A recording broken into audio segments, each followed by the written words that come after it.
Well, welcome everybody to our November 2017 meeting for our Google Educator Group of Ohio. This is a monthly meeting where we take a look at everything new in G Suite from the last month, share Google tips and tricks, and answer questions related to using Google tools in school. My name is Eric Curts, and I'm a tech integration specialist here at the Stark Portage Area Computer Consortium, or SPARC for short. We're an information technology center serving schools up here in Northeast Ohio. However, this meeting is open to anyone in Ohio or outside of Ohio or anywhere that you're at. If you would like to join us, we're happy to have you here with us. All of the resources for today's meeting can be found in our Google Doc editable agenda. This can be found on our GEG Ohio website, which is at bit.ly/GEG Ohio. Now, once you get to that website, you're going to want to go to the monthly meetings section. You can just use the link up there at the top to get to the monthly meetings. And if you scroll down, you'll find the current month. And then if you take a look, you'll see a link to the live video feed, which is what you're probably watching right now. And you can also get to the Google Doc agenda for the meeting there. This agenda is editable, so please feel free to add your own comments, questions, resources, and such. The agenda includes several sections, including we have an upcoming events section, and if you've got other events to add to that, please feel free to do so. There's a What's New in G Suite for Education section where we look at all of the new updates over the last month to G Suite for Education. There's a Q&A section where if you've got a question, please throw that in there, and likewise, if you have an answer, go ahead and add answers in there as well. And then finally, there's the show and tell section where you can share what you're doing with G Suite in your school or any other neat Google tip or trick or resource you would like to share. And we definitely encourage you guys to add your own comments and resources to any of those sections. We've also got the live YouTube chat going during this, and so I'll keep an eye on that as well. You're certainly welcome to leave comments in there. Now, in the future, rather than just watching this live video, if you'd rather be in the Hangout and actually sharing resources and taking part in the discussion, we would love to have you. Just send me an email ahead of time, and I'll be glad to send you an invite so you can join the Hangout. We do love to have guests from time to time jump in the Hangout, and today we do have one. We have Jennifer Kronk with us today, and at some point, whenever Jennifer would like to, throughout this, she can hop in and chat as well. I'll make sure that I throw in some pauses there, or Jennifer, you just let me know anytime you've got something to share or contribute that you would like to do so. I appreciate so much having you here with us today. And again, we do love to have guests in the Hangout to share resources, ideas, and examples of how you're using Google tools in your school. With that said, let's go ahead and jump on into the agenda and let's get the meeting started. All right. So first thing first, let's scroll on down. We did the little welcome and intros.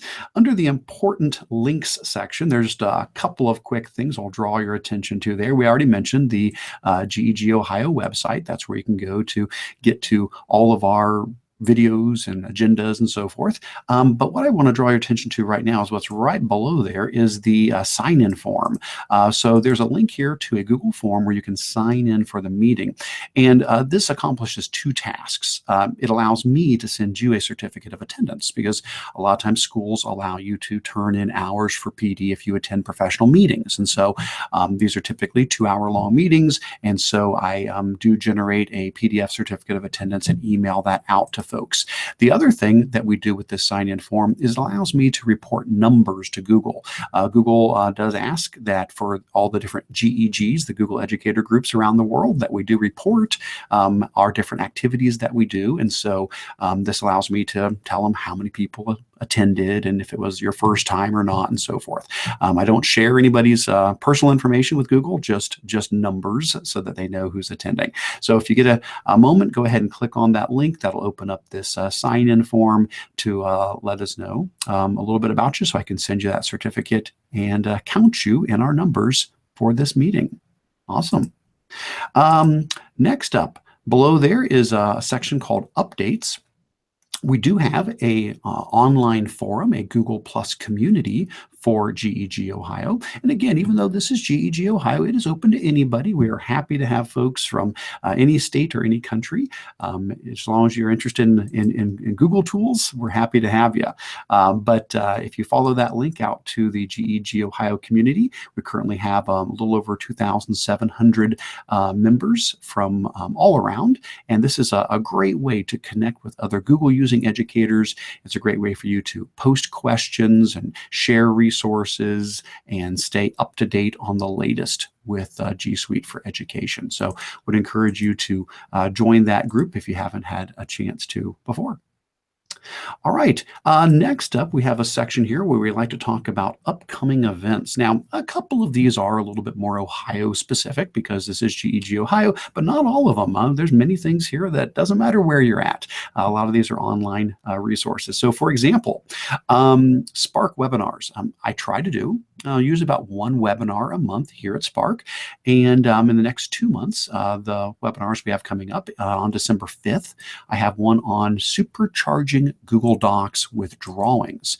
Now, what that's going to be is going to be talking about how you can use the built-in Google Drawings tool inside of Google Docs to do a bunch of really clever things. So for example, if I'm in Google Docs and I click Insert and I go down to Drawing, there's an option to actually put Google Drawings right inside of your document. That really opens up a lot of neat things that you might not realize you were actually able to do. So that one's going to be on December 5th. And then in January, it's another supercharged session, but this one's going to be Google Slides. We're going to be taking a look at add-ons. Google Slides just got add-ons recently. We've had add-ons for docs and forms and sheets for a while, but it's brand new for Slides. So well, actually, it's 2 months from now, but well, almost next month since the last day of November. But January 18th, we'll be doing an in-depth look at add-ons for Google Slides. Now, for each of these webinars, there's a link here you can click on to get more details about it and to register for those. These webinars are all free, and if for some reason this time doesn't work for you, don't worry. They are all recorded, and you can watch them later at that same link. So be aware of those upcoming webinars. And of course, feel free while you're on the website. We do have a link there to all the past webinars as well. There's quite a few there from the last couple of years, and they're all freely available for you to take advantage of. Below that, we do have a section on conferences. Now, the first one is completely digital. This is Matt Miller's Ditch That Textbook Digital Summit. This is going to be an online conference from December 15th through 23rd. And go ahead and pop on out to that website and pull that up there for you. And basically what Matt's doing is he's having folks each day, a different person as a presenter, and he's going to be asking questions. That presenter is going to be sharing resources. And so basically it's a virtual conference, PD in your PJs kind of thing. If you take a look here, I've got the honor and privilege to be one of the presenters. So one of those days, I don't know if I remember which day I am yet at the moment, but I am one of those days in there. But if you come here to the site, you can go ahead and sign up so that you can get all the information on that digital summit. It'll be a great opportunity to learn from a lot of really awesome educators on using not just Google tools. I mean, there's definitely going to be a lot of googly things here. But, for example, we've got the Google Infused Classroom, and I'll be talking a lot about Google things as well. But this gets into a lot of other topics besides just Google, but definitely all educational technology type of resources. This is Matt's second year doing the virtual conference. He had a great success with it last year, and I'm excited that he's doing that again this year. Awesome. And then the next two conferences on the list are more local things. They're Ohio-based. We've got the Ohio Educational Technology Conference, OETC, coming up here in February. We will be having a Google booth there. So if you are attending, we should be in the vendor hall this year with a Google booth and a GEG Ohio booth, and would love to connect with people and visit with you if you'll be attending that conference.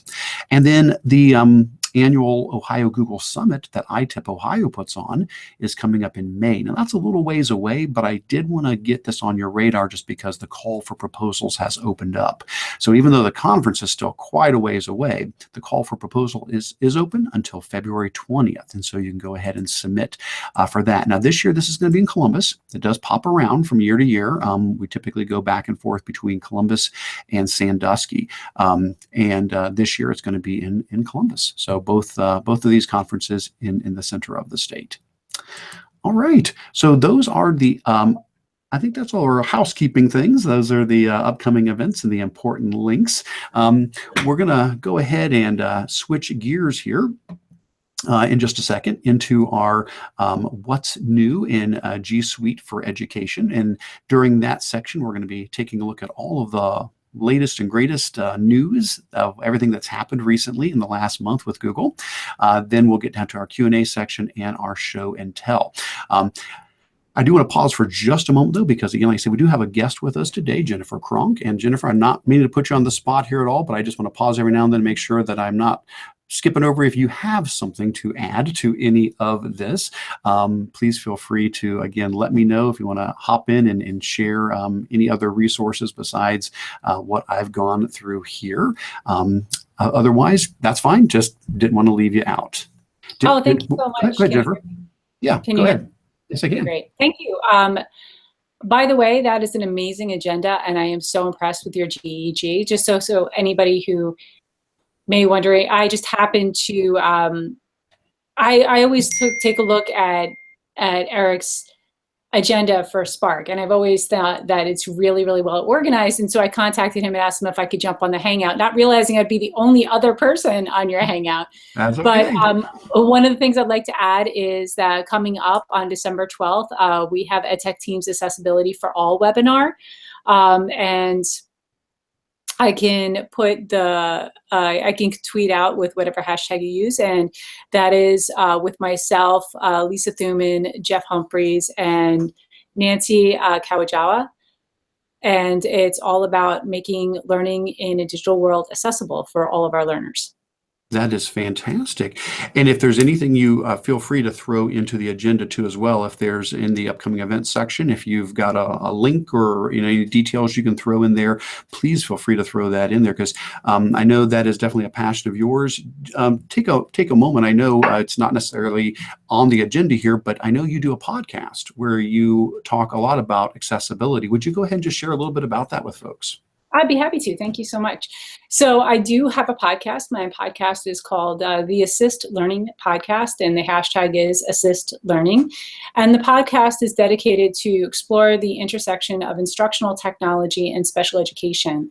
And that is because assistive technology is incredibly broad. It can go as broad as household functions to cooking and sitting and positioning. And I'm very specifically interested in assistive technology or instructional technology as it applies to special education, because I myself have an IEP and I am dyslexic and I have executive dysfunction, and it's something that's a real piece of business for me every day. And I decided I was going to go back into graduate school yet one more time to go for my assistive technology certification so I could be an assistive technology practitioner through RESNA. And I've been faced again with all of my learning disabilities while I'm going through this process. So I figured, while I'm doing this, why don't I start a podcast so I can really relate to everybody else, exactly what it's like for me, how I experience this, and what modifications and what things I've learned along the way that help make learning more accessible for me. So that's what the podcast is about. We're actually going to be having a few more interviews coming up soon. We have some great podcasts that I've already done. I've had Dee Lanier on there. I've had Trevor McKenzie on there. Rushton Hurley's going to be on the newest episode. And in all of these, we're taking a look at how their theories would apply for special education students and how can we enhance learning. That is fantastic. Well, again, please do, when you get a chance, throw some links to those in the agenda wherever seems appropriate. If you want to put the upcoming webinar in the section on events, if you want to put your podcast in the show and tell section, just so that people can find links to that, that would be great. And again, definitely just interrupt me at any point throughout this if you've got something to chime in on either the news from Google or different Q&A or different resources. But again, thank you, Jennifer, for being with us today. My pleasure. Thank you so much. All right. Well, let me go ahead and I'll switch back over to the agenda. All right. There we go. We should be back in business. All right. So let's go ahead and head on down to the meat of this with what's new in G Suite for Education. So each month I try to keep an eye on all of the blogs and Twitter and the Google communities to see what new things are coming out from Google each month. And as they do, I copy and paste them into this document. And so I build this document throughout the month as things catch my eye. And we take a little bit of time to go through that here as a group. Now, some of these things we're just going to touch on really briefly because they're pretty, simple and pretty basic. Others we may camp out on for a while and dig a little bit deeper into. If there's something here, though, that you want to get more details on, please notice that there is a resource link next to each one of them. So if it's something that you want more details on, that's going to get you there. All right, let's go ahead and get started. So the first thing in here, I'm just going to very, very quickly touch on, is that Google has launched some hardware for Hangouts Meet for video conferencing. So if you do use Google Hangouts, as we're doing right now for video conferencing, but if you want to do it maybe in like a conference room that you've got set up in your school for like distance learning, just be aware there's a lot of options out there to do that. But Google has released a Hangouts Meet hardware package. It includes a Chromebox, it includes a webcam, it includes a speaker microphone combo, and it includes a touch screen to be able to more easily manage the Hangout. So probably more geared toward business. I don't know that this is something that schools would all jump on right away. But if it is, hey, just be aware, Google has put this out. I think it's $2,000 is what they've got that kit priced at. Now, although that's the headline of this story, there is one thing in this blog post that kind of caught my eye as I was reading through it, and it's just one of those things that I hope will eventually apply to G Suite for Education. As I was reading down through here, I did notice they talked about the ability to record your meetings and save them directly to Drive. Now, right now, I'm doing a Google Hangout, so this is a Hangout, but I'm doing it as a Hangout on air, and so it is being recorded to my YouTube channel. Well, it appears that this is a new feature that is specific to Google, to G Suite for Enterprise. So that does not apply to schools. Enterprise is different. Enterprise is the business version of G Suite. But I thought that was really neat to see that they are now building into the Hangouts Meet program, the ability to record meetings right to your Drive without it having to be a Hangout on air. So I don't know, maybe that'll trickle down to schools eventually. I think there's a lot to be said for being able to do a Hangout and record it, but not broadcast it. Now, it makes perfect sense for me to broadcast this today. That's how you guys are all watching this. But sometimes, I don't know, a school may say, no, we want to do a Hangout, and we want to record it, but we really don't want to broadcast it to the world. We're doing like a mystery location call, or we're having an author, speak to our students, and maybe we don't want to broadcast it to the whole world. There's always ways around that. I mean, you could use, a screencasting tool to capture the screen while it's going on. But I just thought that really caught my eye. It looks interesting. I'm hoping that this feature, which is available for Enterprise, may trickle down to education eventually, and we will get the ability to save our Hangouts right to Drive as well. So I thought that was kind of cool and worth mentioning. All right. Next up, Google launches the Poly website for sharing and downloading 3D objects and scenes. Now, this one's pretty neat. Okay, so this is the a website called Poly. The link is going to take you to the blog post, and then I'll have to actually find the link to the Poly website from here. Here it is. I think it's just poly.google.com. There we go. So poly.google.com is the website. The link will probably take you to the blog post about it, and then poly.google.com gets you to the site. So what is this? Well, basically, the idea is we've got a big, amount of use of 3D nowadays, whether it is using something like Tinkercad or maybe a more, powerful CAD program to design 3D objects, and then take those 3D objects and maybe print them. Maybe you're 3D printing them, or maybe you're taking those 3D objects and putting them into a virtual environment. Maybe you're doing VR, maybe you're doing AR. Well, the point is, wouldn't it be nice if you didn't have to create every single one yourself? Well, that's the idea. So what Google has done is they put together this site called poly.google.com, where you can go and find 3D models that other people have already made. So rather than having to create everything from scratch, these models are freely available for you to be able to access here. Now you can just scroll through, or you can use the search feature up here to search specifically for things. And I think if we go to the menu on the side, yes, the menu on the side also breaks them down by animals, architecture, art, food and drink, nature, objects, people, places, technology, transport, and so forth. So we can come in and narrow it down that way as well. Now, the point is, once you get in here and find something that looks interesting to you, if you go ahead and give a click on it, what it's going to do is bring up a model for you to take a look at.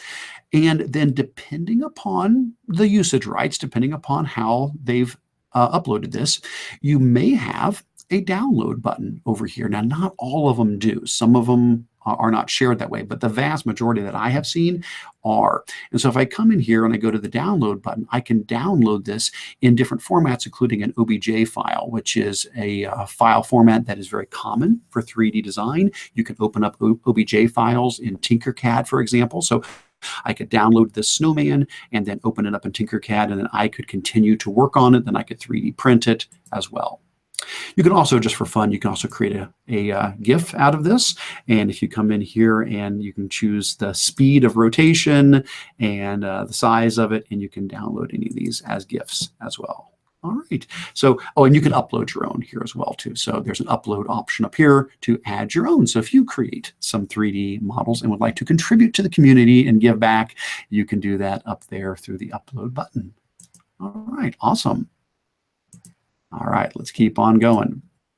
Next up on the list, we'll just mention this one real quick. It's probably more for parents rather than so much for schools, and that is there's a YouTube Kids mobile app. Now that's not new. We've had that for quite a while, but it's gotten some updates recently. And so again, this is probably something we're going to see a little bit more with, like if you've got kids at home as a parent and you want to have a little bit more of a safe environment for your kids to be enjoying YouTube. There has been for a while a YouTube Kids mobile app. They've just got a few updates to it that they rolled out here recently. They're now allowing for individual profiles for students or for children. So as a parent, you could create a profile for each of your kids so that when they go on the app, they can choose who they are, so their own personal preferences get saved. In addition to that, a couple other quick things. They tailor the app to match your child's age. So when you create the profile, you put in their date of birth, and then it'll change how the app looks so that it's cuter for the younger kids and cooler for the older kids and so forth. So just be aware that is an update to an app that we've had for a while, but if it's something that you would like to take advantage of with your kids, be aware of that. Maybe worth taking a look at. Next up, this one definitely got a lot of attention over this last month. So Google posted a blog post saying that they were updating the insert image option for docs, slides, and drawings. And so here's the blog post that they put out, and it talked about, insert images more easily in docs, slides, and drawings. So Google definitely sees this as a step forward. They think this is, to make it easier. Well, it definitely brought about a lot of concern from folks, because here's the idea. If I'm in a Google Doc like I am right now and I go up to the insert button, When I come down here to insert an image, this is not what we used to get. In the past, when we went to insert image, what we got was a pop-up screen. And I'm sure you guys probably recall what it looked like. If need be, I can pull up a screenshot on one of my blog posts from the past. Actually, I can do that right now. I think I included it in this one right here. That should be it. Doop, doop, doop. Oh, did I not show the old version? No, I didn't. I thought I showed the old. That's okay. But the old version was, if I went to insert image, what I got was I got a pop-up window, and that pop-up window included these options. It did. You could upload from your computer, and you could search the web and grab something from your drive and grab something from your photos and put an image in by URL. But it had another option. There was a sixth option, which was take a snapshot. And so what you could do was you could go insert image, and then you could choose take a snapshot, and you could use the webcam on your Chromebook or your Mac or PC, and you could take a picture and just put it right into your document, or put it right into your slideshow, or put it right into whatever. Well, actually, I think it still is that way on Google Drawings. So if I can probably show you that. I don't think it's changed on Google Drawings yet. So if I open up Google Drawings and I go to insert image, that probably is still the old version. No, they've updated it. Rats.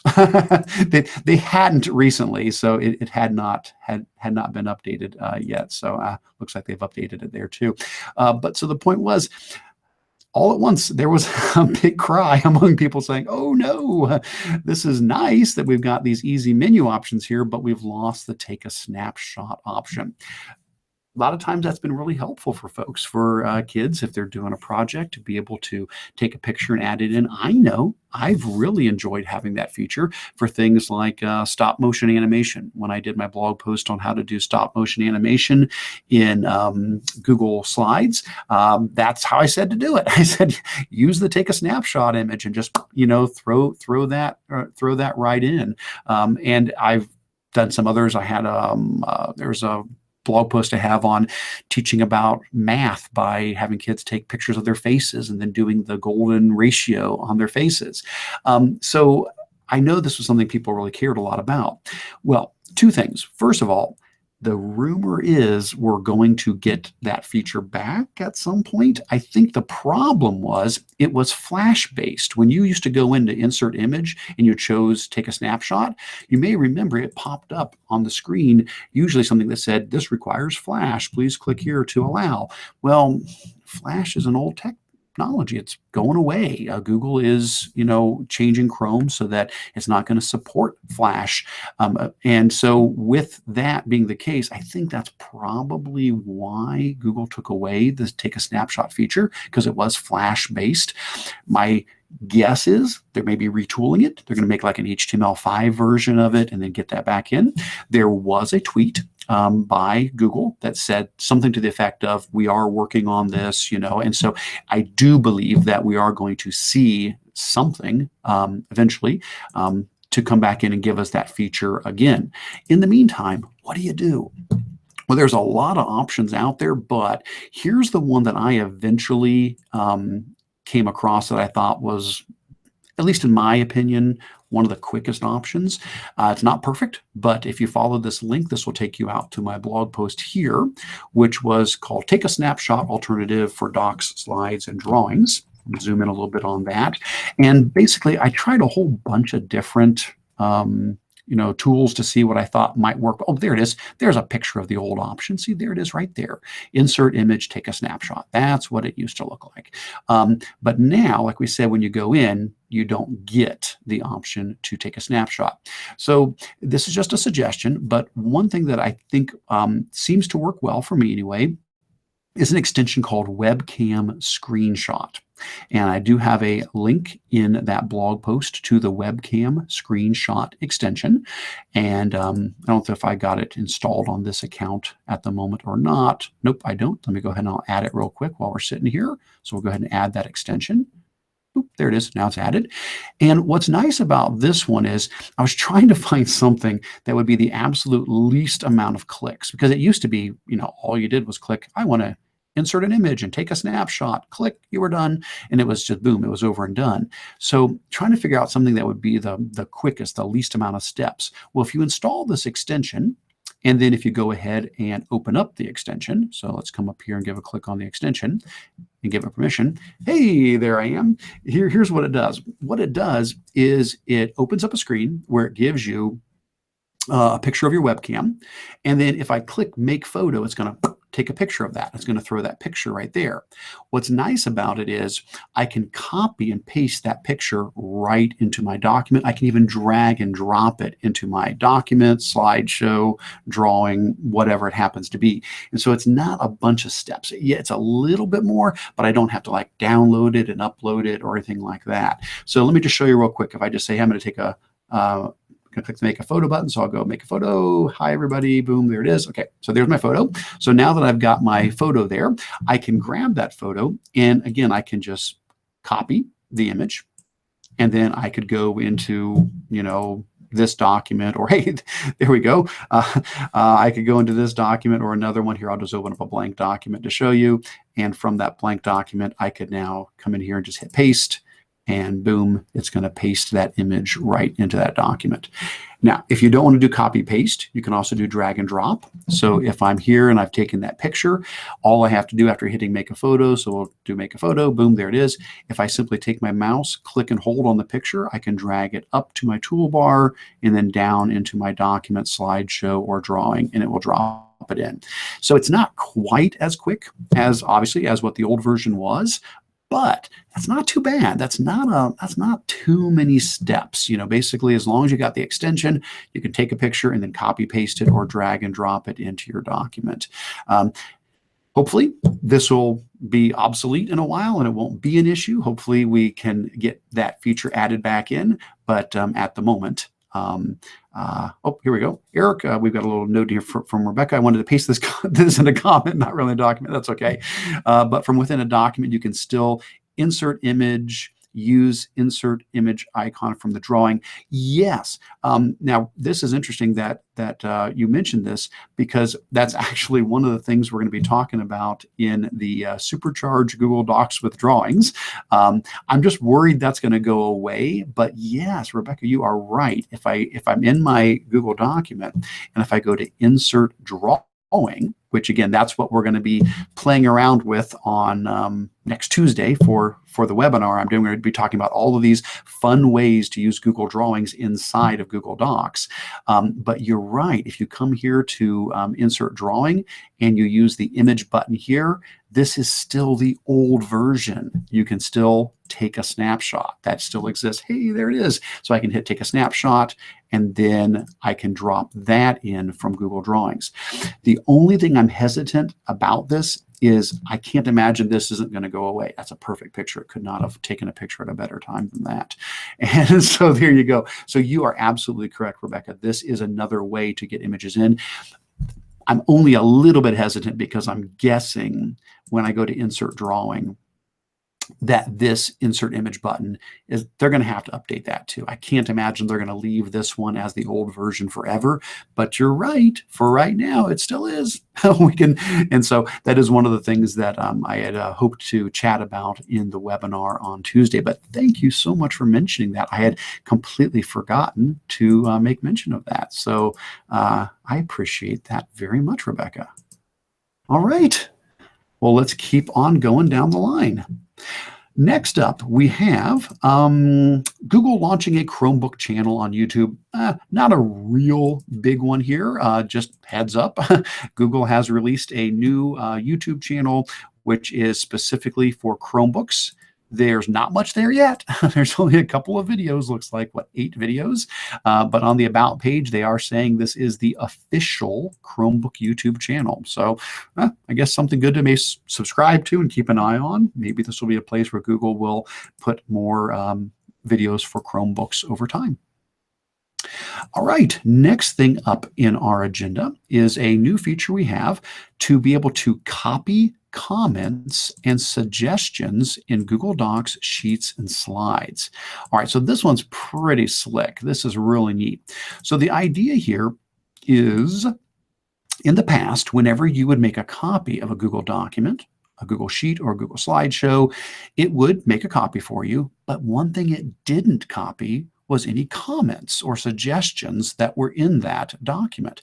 So for example, let me go to last month's agenda. So let's pull up last month's GEG Ohio agenda. I think there's a bunch of comments in that, so we'll use this as an example. So give that a moment to load up there. And let me scroll down and take a look. I believe, yes. So I can see here that there's comments on the side here. And if I go down further, there's a bunch of comments down here. So there was quite a lot of comments in that one from last month. Well, if I come up here and say file, make a copy, what you're going to notice is I now have a new option which says copy comments and suggestions. So when I go to make the copy of the document, if I choose copy comments and suggestions, when I get my new version of it, so here's my new copy of that document, it's not just going to have the regular document content, but it takes it just a moment. It'll also load in all of those previous comments as well. And there they are. And so we have all, and it will say comments above copied from original document. It lets you know that they got copied in. So this can be a really neat feature for folks if you need to make a copy of a document and don't want to lose all of the discussions that were going on with that document. Now, later in our close out a few of these windows here. There we go. Later on in our meeting, I'm going to talk a little bit more about a fun twist you can do on this, about a way to force copies for your students with preloaded comments. So we'll see that down in the show and tell. For right now, though, just wanted to make you aware that Google has released this update that lets you make your own copies of documents with comments already built into them. Next up, we got a quick blog post here that Google Docs and Slides. We're getting support for some new fonts in different languages. Love all of the fonts that Google includes in Google Docs and Slides and so forth. Just quick heads up that they have added a bunch of new fonts that allow for non-Latin scripts and other foreign languages. So again, if you're a foreign language teacher or if you are using Google tools outside of a traditional English-speaking country and you're looking for a font that includes some of the letters that don't normally, some of the characters that don't normally show up for you, we appreciate Google now including some additional fonts for that. All right, next up, we've got a launch of 4 really fun activities here. All right, so for this, some of these, I'm going to see if I can do this. Some of these require sound, so I'm going to see if I don't try not to lose anybody here. I'm going to switch over to my speaker here for a second. All right, so hopefully that's going to work. I switched over to my speaker, so hopefully this will pick up the noise when I do this. But Google has launched a couple of really fun experiments recently: Mystery Animal, Story Speaker, MixLab, and Meme Buddy. These are all part of Google's push toward artificial intelligence and machine learning. So all of these are sort of experiments. Hopefully they'll stay around. Hopefully they won't go away. But they all rely upon Google using artificial intelligence or machine learning to interact with folks. So one of the first ones here is the Mystery Animal game. And so basically what this is 20 questions with Google. Okay. So I'm going to turn up the volume here in just a sec so that hopefully this will play through when we try this. But here's the idea. What you can do is you can either on the website here or using, if you have a Google Home unit, or if you've got the Google Assistant on your phone, okay? So this can actually happen a lot of places. So you can either go to the website and click preview it here, and that'll work. Or if you've got a Google Home unit, you can do that. Or on your phone, there is what's called the Google Assistant app. You can actually download it from the App Store, and the Google Assistant app works the same way. You can actually talk to it right there on your phone. So here's the idea. Google is going to pick an animal, And then we're going to ask it yes, no questions to try to see if we can determine what the mystery animal is. So I'm going to hit preview it here. Oh no, it's not opening up at the moment. I was afraid that might happen. Shoot. Sometimes it doesn't launch for me real well. So tell you what, I will pull it up on my phone instead. We'll just do it that way. I'll pull it up on my phone. We'll try it from that. I'll use my Google Assistant on my phone, and we'll see if we can play it that way instead. I have had a few times where it hasn't launched from me from the website. I'm not always sure why that happens. Hold on a second. So let's try this out. So using it on my phone, I think I have to. I think I have to ask it to play the game. Oh, see if I can remember now. I'm going to forget now the right words I have to say to it. Oh, is there? Oh, here's the about. Let me see if it gives me a spot where it tells me. Oh boy, this is really not cooperating with me here today. Hello. Too bad. Okay, well, let me see if I can get it to play the game. Okay, Google, let's play Mystery Animal. Oh, it didn't work. Shoot. Okay, well, I'm not going to be able to demonstrate that for you just right now. I feel bad. I'm sorry. I wanted to show that to you live, but I'm running into some technology roadblocks on that. But please do try it out. It is a blast. Basically, this could be a really neat way for you and your students to practice things like 20 questions, questioning skills, science topics, because you got to Google's picked an animal and you've got to try to figure out what the animal is. So what are good questions to ask? You know, are you a mammal? Do you live in the water? You know, things like that.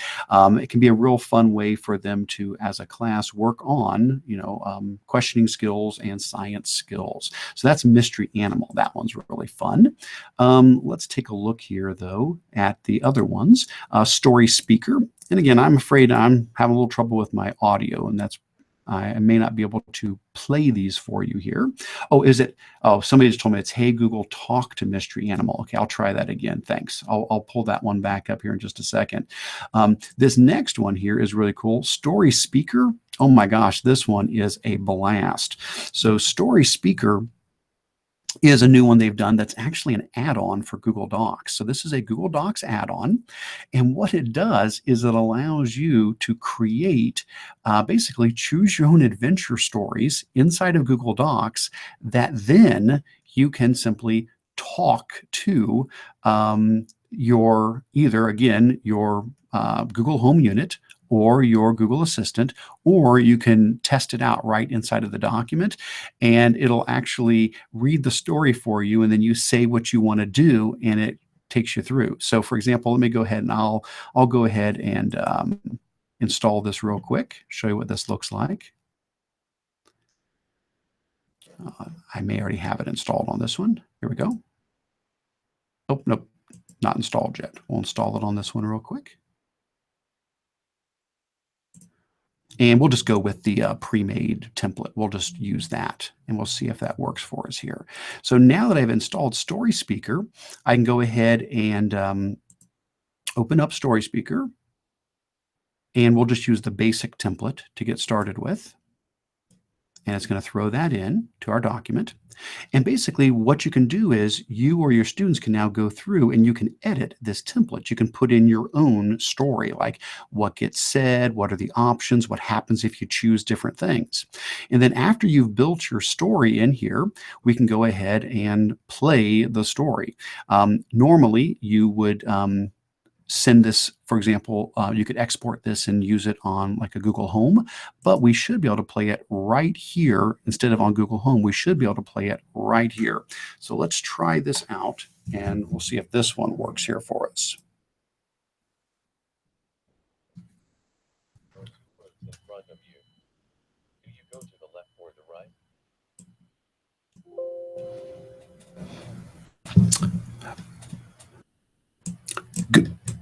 Go left. Oh, it didn't hear me. Go left. Oh, I got to give permission. Go left. You hear a fearsome growling. A pig monster approaches. It eats you. I'm sorry. All right, I know that wasn't terribly loud there. Hopefully you could hear a little bit in the background. I tried to turn up the speaker so you could hear it talking. But basically what happens is Google will read the story to you, and then it will pause, and you'll click the little speaker, little microphone button, and you can talk to it. And you can say, you know, go left, go right, or do whatever. And then it will branch in the story and read the rest of it. Now, this is just a really basic, simple demo there, but they've also got an advanced template that has lots of more options in there. And this could just be a really fun one, again, to create choose your own adventure stories, but also in a lot of senses, there's a lot of DNA here for learning about coding. I know there's not really coding in this, but the idea of formatting things a certain way and trying to structure stuff so that it works properly. You have to use the right terminology. You have to indent things.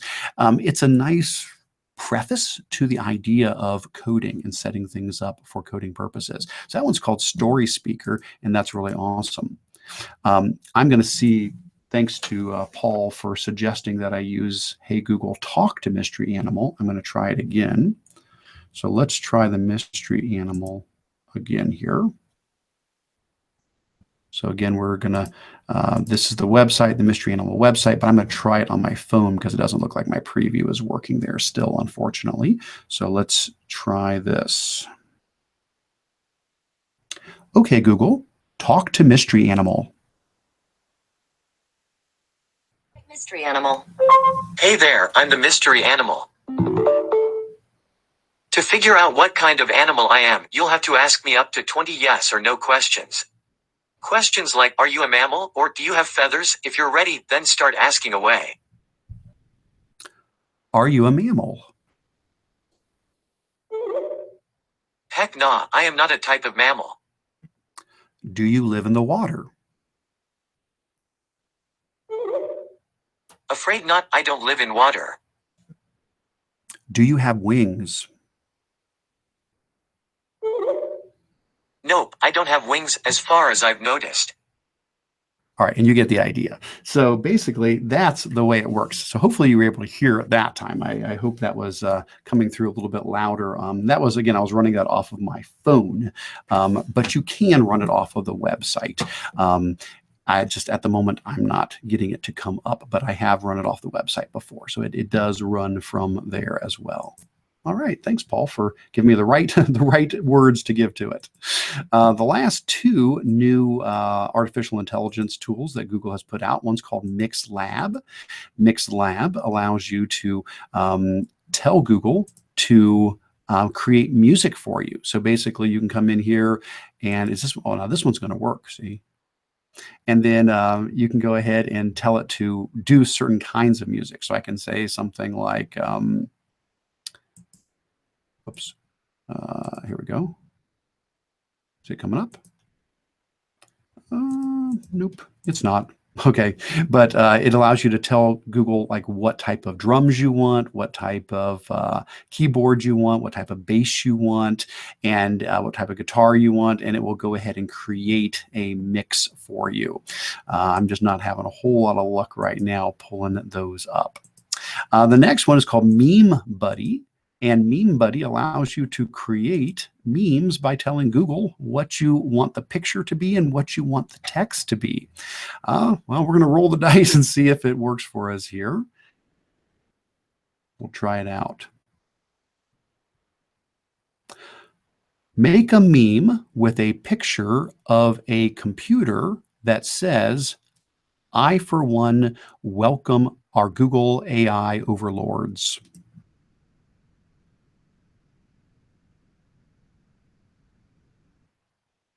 Well, not quite. Let's try that again.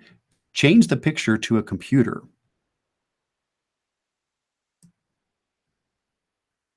Oh, that's better. There we go.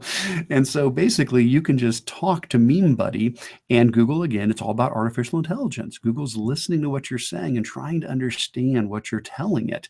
And it's using AI to then find a picture and then put text in and create memes for you. So this could just be another way for students to create memes. That definitely is a common topic. I see a lot of people posting about different meme generation tools. Meme Buddy is another one. Fun stuff. All right. Couple more updates. Let's see what else is new in Google. Let's see. New formatting options for images and slides. Now, this one is really got a lot of people excited, but it looks like it's still rolling out. So I'm going to show you the quick little blurb about it. Ryan O'Donnell had tweeted about this, that in Google Slides and also in other Google tools, Google Docs, it was working as well, the ability to add drop shadow and reflections. And so you'd be able to go in and click on an image, go up to image options, and then you would get drop shadow and you get reflection as an option. Now, this was working, but then it kind of disappeared. So I think Google is still tweaking it, rolling it out. So waiting to hear something a little bit more official about that as to why it was dangled out there for a little bit and then it kind of disappeared. But I did use it. I actually created some drop shadows, created some reflections, and it worked great. So hopefully whatever bug or whatever they ran into with rolling it out will get resolved, and it will eventually get out to all accounts. But that's really encouraging. It's a simple little feature, but something that I think people are really excited about. Next up, speaking of Google Home, we've mentioned Google Home a couple of times here already. Google Home is Google's little device that you can talk to, and it plays music and answers you. It's kind of like Amazon's Alexa. Google Home has picked up some new features. One of them is called the voice broadcast feature, which basically means if you have more than one Google Home, you can talk to one of them and it will broadcast to the others in your house or wherever you've got those at. Now you may say, that's kind of cool, but Eric, I only have a Google Home, or I don't have any Google Homes. Well, that's what the next link was about here, which is just heads up, there's a little sale going on. It's a Christmas sale. So through the end of December, Google Home Minis are only $29. That is a crazy cheap price. I think usually they're like $49, and so they're down to $29 for the Google Home Minis. So you could pick those up a lot easier than it would have been in the past to grab a couple of them. All right, next up. Built-in dictation support is coming to Chromebooks. So this one is from a website called Chrome Story, and it's more of an up-and-coming feature. So what they do at Chrome Story a lot of times is they'll look at the code in the latest releases of Chrome OS, and they'll search through it and try to find bits and pieces that indicate things. And what they found in the code was support for dictation. And so using Control, Alt, and S is supposed to eventually become a key combination that will open up dictation in anything. So if you're using a Chromebook, you wouldn't have to have a specific extension installed, or you wouldn't have something that only works in docs like voice typing, but this would work on everything. So fingers crossed that will be coming out in the very near future in one of the new versions of Chrome OS. So Chromebooks with Control-Alt-S should have the ability for folks to just simply talk to the Chromebook and let it type in whatever you say, regardless of what tool you are using. Next up, Google Trends. We all love Google Trends. It's a great resource to see what people are searching for. Google Trends has added some more resources to the searching. Used to be it just did web searches. Now Google Trends is supporting news, shopping, images, and YouTube trends as well. So if you head over to Google Trends and you run a search for something, so let's say I look for artificial intelligence.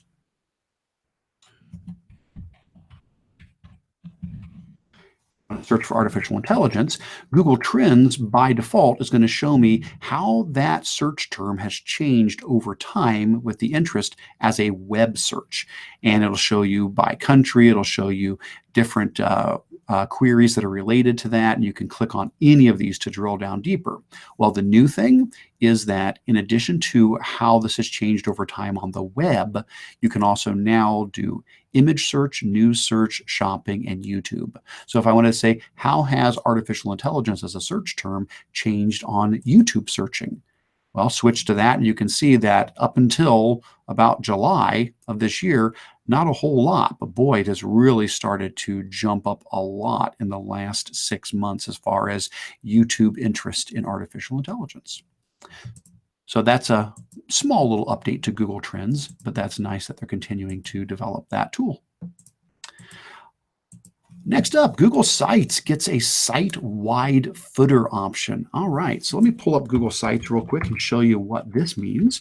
So when you're creating a Google site, one thing we haven't had from the old version of classic sites to the new version, we have not had the ability to add a footer to the bottom that went across all of your pages.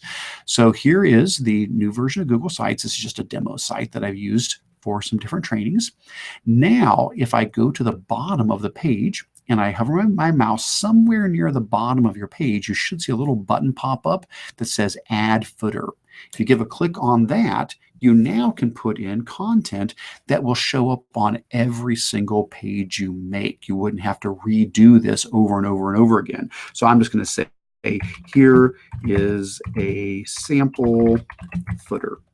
We'll just keep it very basic here. We'll just throw that into the bottom of our footer, and let's make that a little bit larger so we can actually see it a little bit better. There we go.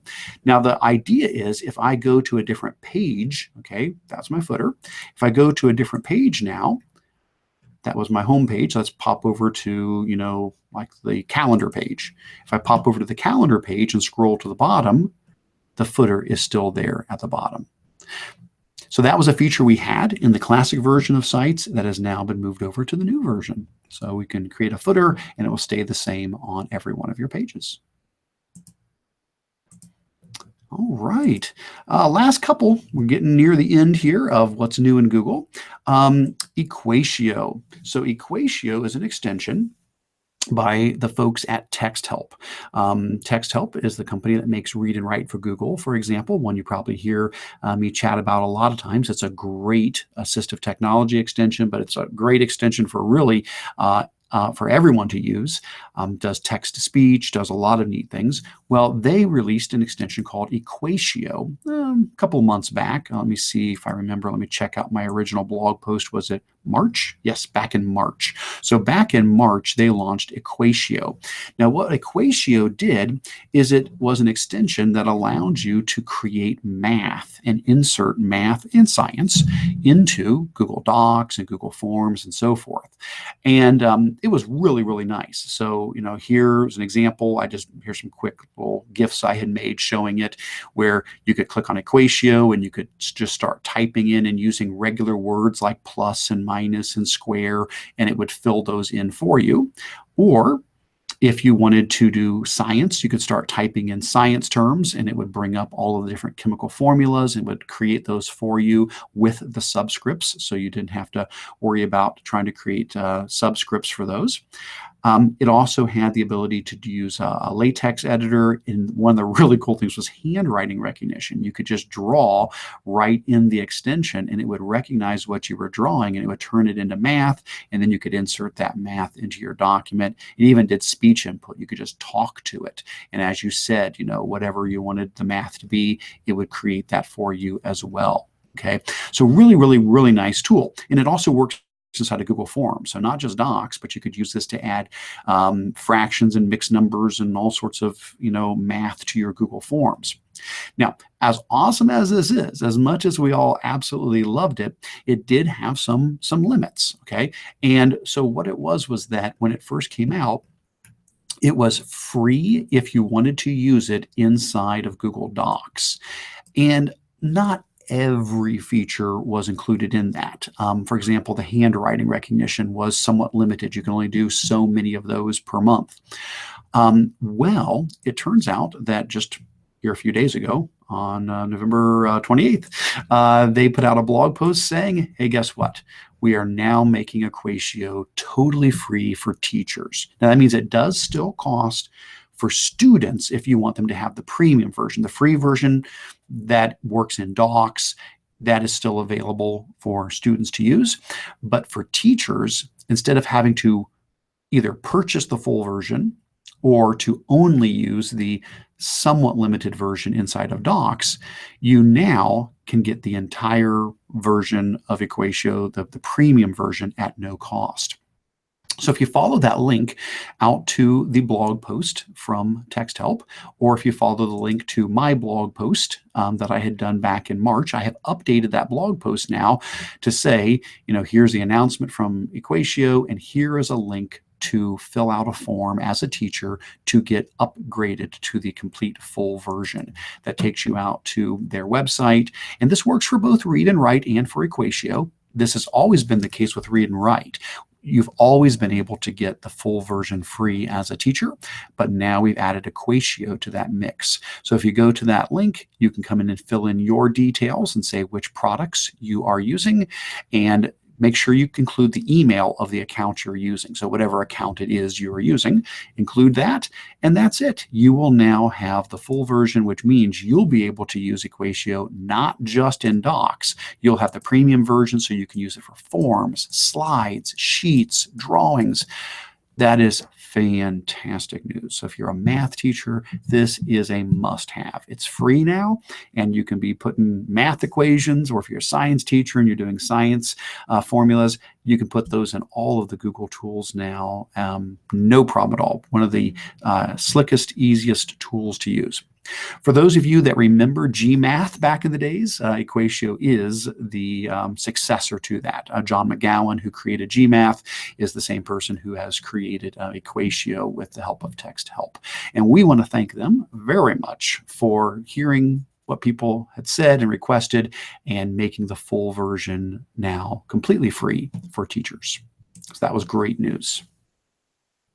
I do see a comment off to the side. Matt said, we purchased a few licenses about 2 months back and asked Text Help about a prorate or refund. Their response was, in lieu of a refund, we're going to offer you the opportunity to gift a free 12-month license to a student. It's our goal to get Equatio into the hands of as many students as possible so that they can take full advantage of the benefits that Equatio has to offer. In gifting a license, you will help us achieve our goal and make math more accessible and engaging to our students. Okay, so thanks for sharing that, Matt. So if you did buy some licenses for your teachers, they're saying those can now be transferred to a 12-month license for students. All right, good to know. All right, last couple of things. Google Arts and Culture, wonderful website where Google is constantly adding new resources. They have just launched one on ancient Mayan artifacts. So this is the blog post on it, and this is the actual site at Google Arts and Culture with the Maya content. So if you teach social studies, if you cover anything with the Mayans, you now have a load of awesome resources from Google Arts and Culture. They have lots of images. They have 3D scanned in models of Mayan artifacts. They have street view locations that you can go and explore, and they also have a Google expedition, or a couple Google expeditions on the Mayan, ancient Mayan culture. So that one is one of the latest additions to Google Arts and Culture, which constantly is growing. If you haven't taken advantage of this site, please check it out. It's not just art, okay? It definitely is. They've got artists, so if you want to learn about Van Gogh or other artists, but it also includes loads of historical content as well. So lots of primary sources that Google has painstakingly collected and curated and scanned in at high resolution, so you can see all of this wonderful historical content up close and personal. And the last thing that's new in Google, Chromebooks are getting a screenshot option when in tablet mode. Now, this is not going to apply to everybody. Just a quick heads up, if you have a Chromebook that flips like a 2-in-1 that turns into a tablet, if you have a Chromebook like that, one of the pain points you might have noticed is when you flip it into tablet mode, there's no way to take a screenshot because the way you take a screenshot on a Chromebook involves pressing certain keys. Well, when you flip it into tablet mode, you can't press the keys anymore because you're in tablet mode. And so they've now added or are adding the option to take a screenshot the same way you do on your phone, which is, if I remember right, it is to, let me find it, it is to hold down the volume button and the power key at the same time. So on a phone, on an Android phone, if you hold down volume, the volume down, and the power key, that's the key combination to take a screenshot. That is now going to work for Chromebooks if they're in tablet mode. So that's nice. I'm glad they've filled in that little hole that we had. Cool. All right. Well, that's it for all of the new stuff. That usually is a pretty big chunk of the time, and today was no different. If anybody has anything else that you were aware of that was new, please feel free to throw that in, or if you've got a comment on any of those, please feel free to add that in. But we're going to now switch gears to our next portion, which is our Q&A. Let's see if we've had any questions that have come in. And it does look like we only have one question at the moment. So we've got a question saying, is there a way to create a radius layer on a Google map? This person said, I use free map tools to create a radius, and then I upload that to Google Maps as a KML file, but I was hoping there was a way to do it directly in Google Maps. I do not know that there is. If anybody here does know that, please let me know, but I do not know that there is a way to do that. From what I understand, what you're saying is, and I mean, if I'm misunderstanding this, please correct me, but when you talk about adding something to Google Maps, I'm guessing you might be talking about My Maps. So like if I go to, I always forget the exact address for it, Google My Maps, there it is, Google My Maps. If you go to Google My Maps and you create a map here, so from Google My Maps, if I create a new map, there are tools in here, but nothing as sophisticated as I think what you're describing. So for example, in Google My Maps, I can drop in place markers and I can also draw lines and shapes, but they're freehand. So if I come in and I say, oh, I want to draw a line or a shape, I could, approximate, a circle, but it's going to be me freehanding it. So it's not really going to be, like perfect. It's going to be basically a polygon here. And I mean, I can move it around and stuff, but it's not really very much of a very good circle there. So I'll delete that.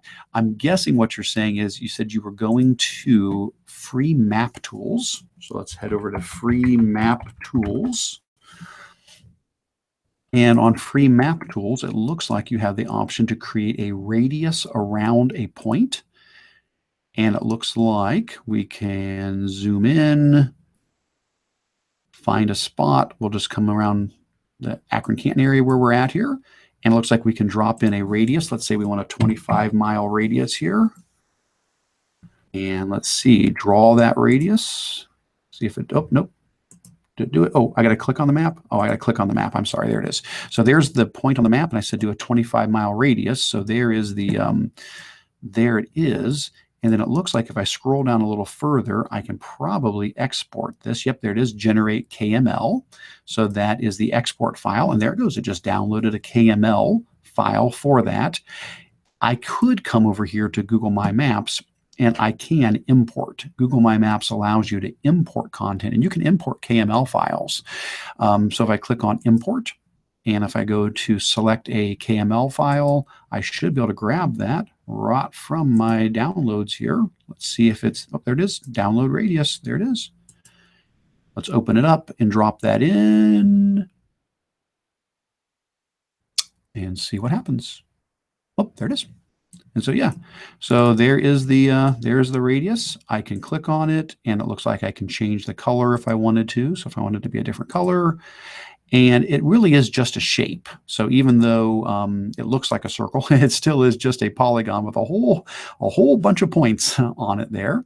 But no, unfortunately, I had to go and follow your process of going out to free map tools, creating that, downloading it, and then importing it in. If I'm doing this freehand, it's not going to be ever quite that pretty as that. So unless somebody else has some feedback on that, no, I am not aware of a way to create things like that at the moment inside of Google Maps. I think this is actually awesome what you're doing. Thank you for that. I was not aware of free map tools as a resource. That's actually really cool to know that that's out there. And for those who have not done KML files, a KML file is just, it stands for Keyhole Markup Language. Keyhole is the old name of Google Earth. Before Google Earth was Google Earth, it was a product called Keyhole, and Google bought Keyhole and turned it into Google Earth. And so Keyhole Markup Language is just a KML files. It's a format for creating location-based map files that can be opened up inside of Google Earth. And you can create them with a lot of different tools. Free map tools is just one of those options there. All right. Well, let's see if there's anything else in the Q&A. Oh, and that was from Amy. Hi, Amy. How you doing? And at least I understood the question. I didn't answer it well for you, but at least I accomplished understanding the question. So I'm glad I got at least halfway there. Sorry, I couldn't help you out more than that. But thank you, Amy, for talking. I did not know about free map tools. Thank you for sharing that. That is a great new resource for me to play around with. All right, guys. Well, let's get into our final section here, which is show and tell. So show and tell is, and we are not going to go through everything in this list. Show and tell is always way, way bigger than we can ever get through. But I'm going to pick out some highlights through here, and we'll take a look at those. If you have not yet contributed something to the document, please feel free to just scroll on down. And if you've got something to add, please do. Just add that right in here to the show and tell section. And we will take a look at those as we go through. So the show and tell section, basically what we're trying to look at is what are some cool, neat, new ideas in Google? And it looks like the first thing we have is from Matt Mays. Now, Matt is one of our awesome tech integration folks here locally. Matt works for Perry Local Schools, and he has shared a template for creating your own light chase in slides. So let's take a look at this. I'm going to close out of a few of my other windows here. I've got a couple of extra things open I probably don't need. And so what Matt has created here is a Google slideshow template that has, in this case, jingle bells. And on each slide, I see he's got lights that are changing from slide to slide. And this is a template you can make a copy of, and you or your students could edit it. And then what Matt's doing is he is then turning that into a stop motion animation. And so our first link, this is the template to make your own. The first link here is the final product, which is the stop motion animation version of it. And so basically what we've got here is it's playing the slideshow back, but it's playing it back at a faster speed than normal. And as it plays through, it kind of looks like a light show. So awesome. What a creative use of Google Slides. That is really cool, Matt. I could see kids having a real fun time creating their own animated light show using Google Slides. Neat stuff. Well, thank you for sharing that, Matt. Matt always has great things to share. Matt's also a power user of Google Tour Builder and has created and shared a lot of really great Tour Builder resources in the past. Next down in our show and tell is Jennifer earlier shared about her podcast. Thank you, Jennifer, for putting the link in there. So if you guys were looking for that when she shared about that earlier, this is her Assist Learning podcast. Give a click on that, and that'll get you out to her website where you can listen to the podcast episodes there. Or, of course, you can sign up on iTunes, or I've got an Android phone, so I just grab the RSS feed usually and feed it in there, and that subscribes me to the podcast. And I am subscribed to Jennifer's podcast. Awesome. All right, next up, again, we're not going to hit every single thing here, but we're going to touch on a few of these. These are not new, but I just wanted to remind people about some winter activities from last year. These are some that I had created last fall, and just for what it's worth, if your kids are looking for some things to go along with Matt's awesome stop motion light show activity, here is the Build a Snowman activity from last year. Follow that link and it'll take you out to that blog post from last December, where your students can get their own copy of a Google slideshow where they can build a snowman and write a story about the snowman. And so basically what you get is a slide that has a blank snowman, and then you've got slides with eyes and mouths and arms and feet and hands and hair and all kinds of other stuff. And students can copy and paste from those slides to build their snowman. And when they're all done building their snowman, they then can write a story about their snow person. So this is a fun way for kids to learn basically three things. You got some tech skills. It's great for copying and pasting, working inside of a Google slideshow. It's also great for creativity, and it's also great for writing. So if you didn't try that out last year, if that's new to you, please dig into that. If you did do it last year, just a friendly reminder to pull it out again and do it with some new kids this year. The other one I have in here is the Wintertime Drag-and-Drop Poetry activity. It's just a Google drawing that has a wintry scene, and then on one side it's got a bunch of common words. I just went through the Dolch list of standard words and pulled out a bunch of common words. And then on the right-hand side, it has a bunch of winter-themed words. And students can drag and drop, like magnetic poetry, all these words onto their canvas here to write a poem inside of Google Drawings. And of course, there's some blank ones that they can add their own words, and it's all editable if they need to change the words or copy and paste them and make more copies of them. So both of those are not new activities, but just wanted to remind people of those. All right, so what is new? In this last month, here are some blog posts that I've put on Control-Alt-Achieve. I'm not going to go through every one of these, but there's a couple that I did want to highlight for you guys here. So one is a follow-up on something we had mentioned earlier in the meeting, and that was about making a copy of Google Documents with comments. Now remember, earlier we talked about how you can do that yourself. If you open up a document and if you click File, and you click Make a Copy, when you go to make a copy, you can choose Copy Comments along with it. Now, I was thinking about that, saying, that's pretty cool. That's a neat idea. Is there a way, though, that we could do this for our students? Could we force a copy to our students of a document with preloaded comments? And so I started playing around with that, figuring out if there was a way to make that happen. And it turns out, yes, you can do that, okay? So rather than you doing it manually by going in and making a copy, what you end up doing is you just need to slightly alter the URL for the document.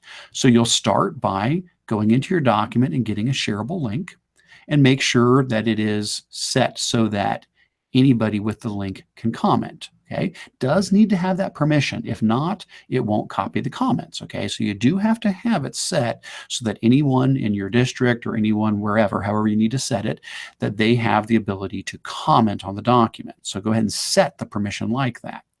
After you do that, you copy that link. And now what you want to do is you want to make a small little change to it. Notice that at the very end of your link, you're going to have that crazy, stuff all through there with all the different letters and numbers. At the very, very end, after the bunch of stuff, you're going to have something that says like /edit. Well, you've probably known for a while that you're able to change that. That's not like a new trick. It's one that we've been aware for a while, that you can change, for example, the /edit. You can change that to /copy, and that will force a copy for anybody who clicks on your link. The thing that I discovered was, instead of just doing /copy, if you do /copy and then you put this code in, which is $copy comments equals true. If you include that in the URL, now anytime anybody clicks on that link, it's going to force a copy and it's going to copy the comments that you've got in there. So for example, here's a link I've got in here where I created like a hyperdoc about symmetry. And if I click on this link, I modified the shareable link to have this at the end of it instead. So if I come in here and I click on this link, it says, do you want a copy of this? I go, yes, I do. When I go in and say make a copy, give it a second here, it's going to copy that hyperdoc, but not only is it copying the Google document, but it's also going to copy all of the links, or excuse me, all the comments that I had preloaded in with the document. So what does that mean? That means the student now is getting a copy of the document, but now they're also getting, for example, some text over here. Hey, here's a hint for you, or links. For example, in this case, I used Read and Write for Google to record my voice, giving spoken directions to the students. So if they come over and click on this link, and they do not need Read and Write themselves, I just used Read and Write to create the voice notes. That's one of the features that Read and Write has as part of the full version, which again is totally free to you as an educator. Educators get the full version of Read and Write at no cost. So I used Read and Write to add in voice notes. And so those voice notes are in here. Students can come in and click on them. Boom, it's going to play that voice note and they can hear me talking to them, giving them directions. Or further down, I've got a link to, hey, check out this video if you want some additional help. Or further down here, check out this document if you want some additional resources. And so you could preload all of these sort of helpful comments, links, voice notes into your master document. And then by doing this little bit of a hack on the URL, kids could click the link and they could get their own copy preloaded with directions, hyperlinks, checklists, voice comments, whatever it might be that you want to provide to the students. So I just thought that was a fun twist on the idea of using the copy comment feature that we have. All right. Let's keep on going. What else do we have here that's fun? We already talked about Mystery Animal. And we talked about the Snapshot alternative. Okay, here's a couple of things that are we didn't mention. This was a recent blog post I did about Google Fonts. I know we talked about how Google's adding new fonts all the time. If you have not taken advantage of all the cool fonts, this may be a nice blog post to help get you up to speed on that. The idea being that when you're creating a Google document or a slideshow or a drawing, you don't have to just use the fonts that come normally with it. So if I come up here to my font menu, I'm only going to have a few fonts to begin with. The idea is if you go down to the More Fonts button, in the More Fonts section, you can have access to over 800 web fonts that Google has provided. Now, this blog post basically talks you through how that works. And then I went through and I just pulled out some of my favorites. So here's 25 web fonts that I thought, hey, you know what? These are fun. These are neat fonts. And so I guess everybody's got their own opinion upon what makes a fun font. But these were ones that have always jumped out to me as ones that can really spice up a slideshow or a drawing or a Google document header or something like that. And so these are just some of my favorites. And you can easily add those to your students can add those to their projects, as that's just 25 out of the 800 available web fonts that Google has. And then the final thing from my blog was I did a post right at the start of the month on ways to play videos inside of Google Docs. So Google Docs does not support natively playing videos. Okay, you can do that in Google Slideshows. So if you go into Google Slideshow, you can insert a video and you can play it right in your slideshow. Docs does not have an option just built in to play videos. And so this blog post, I was trying to think, well, what are options? What are some creative ways if you want to add videos into a Google document, even though we can't really do it, what could we do instead? And so I did go through 4 of them. The first one is kind of cheating. It's just basically adding a hyperlink. And so the idea is you're not really, putting the video, not playing the video in Google Docs, you're just adding a hyperlink. But I explained how to add a hyperlink and even how to do it as an image. And so here's an example. I'll go ahead and open up a quick example to show you what this would look like.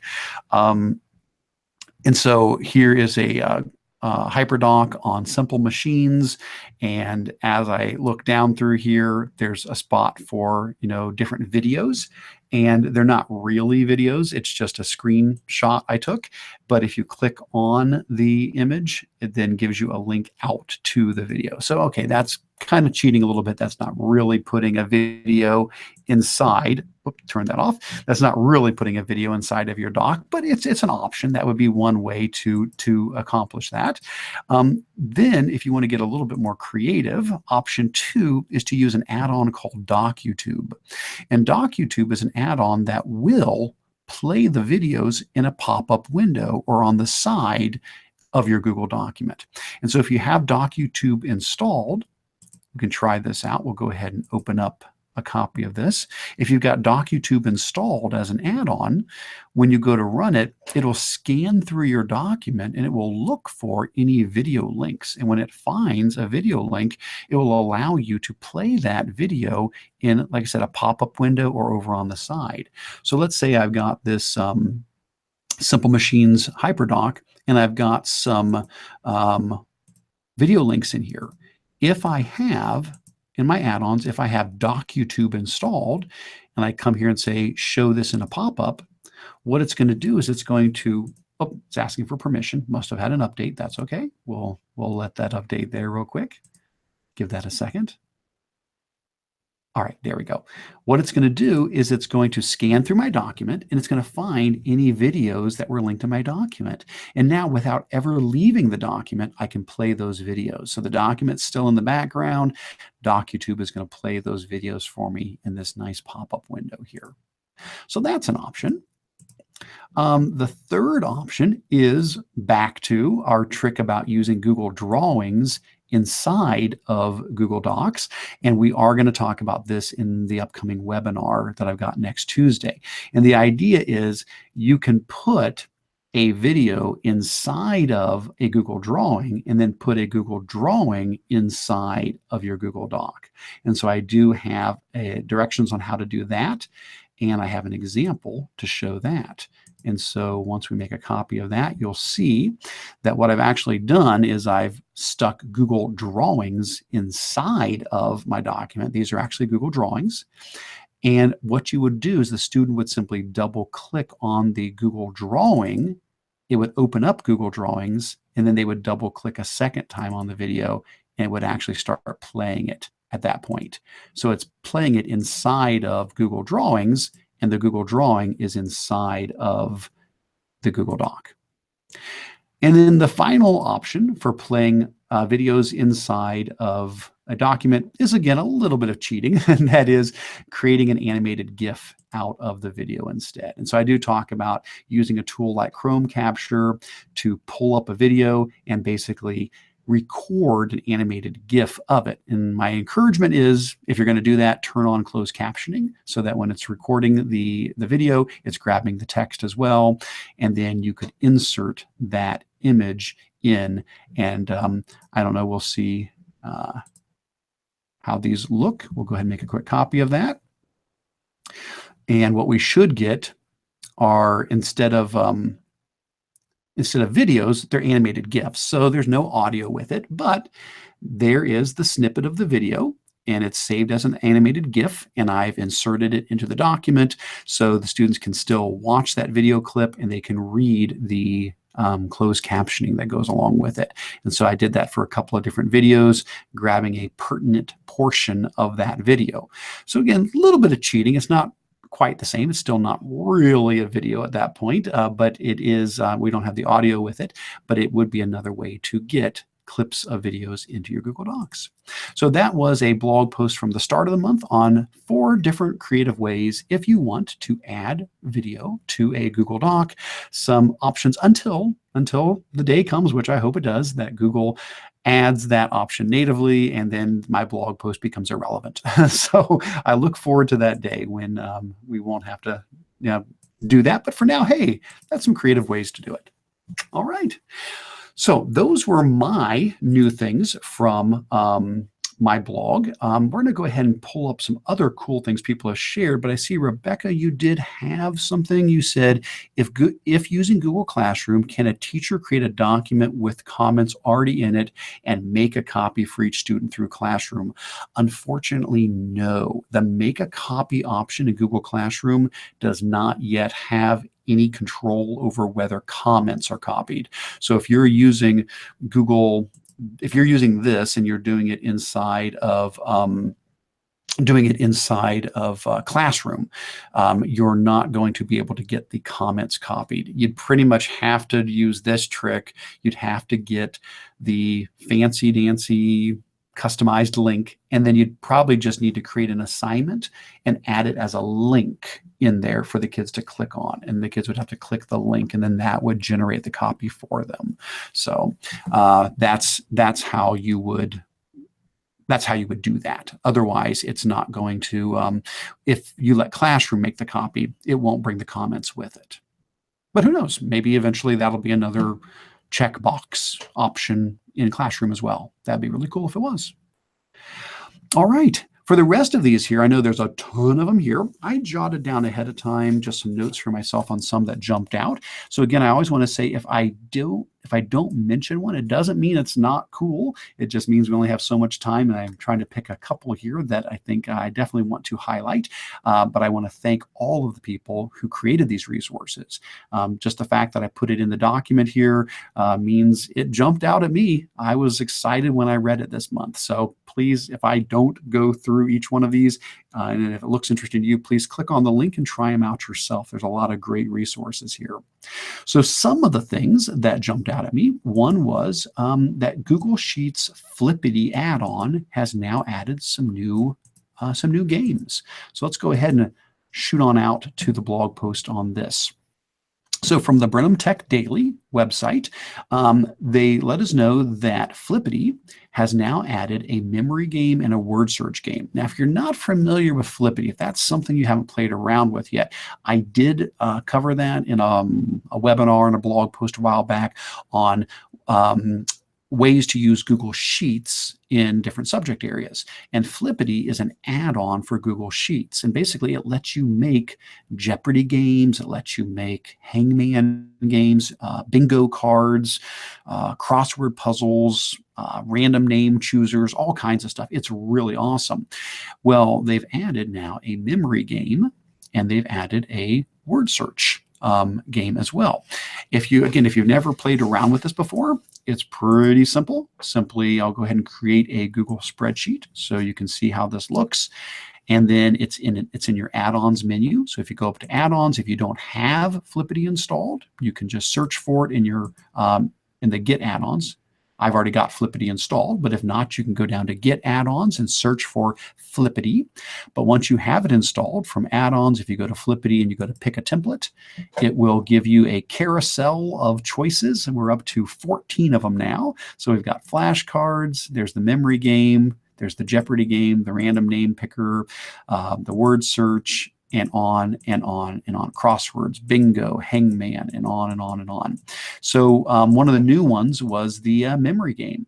And if you want to see how it works, you can click on the demo link, and that will open up a demo so you can see what the game is going to be like. So click, and it will flip those over for us.